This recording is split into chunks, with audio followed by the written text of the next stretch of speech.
that worry you though? Absolutely. At this community centre in Longside, women of all backgrounds come together to talk. Islam always spread the light and love. They are mainly Muslim women here, and in recent months, one thing has dominated conversation. We need more security. And those who wear hijab, they have been attacked. They pull their hijabs. Have you ever changed your daily life in any way? Do you know people who have? I think people are a bit more wary now. You're very careful of opening the door.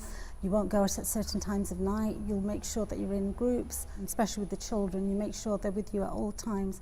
They're not allowed to go out anywhere unless you accompany them or they're being taken by car, because there's so many messages going on in social media and everybody's telling everybody that this is happening, that's happening, so be wary. The Muslim side are terrorists, but the extreme right are just people that are really angry and annoyed.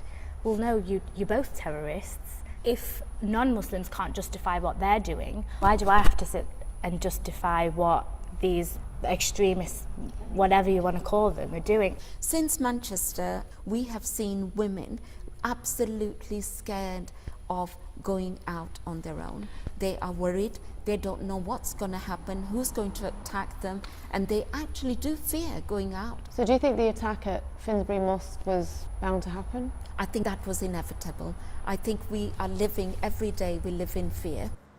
As Manchester marks a month since the terror attack at the arena, I've come here to talk to Amina and Zara. After the attack, they called for women to have a bigger role in tackling extremism.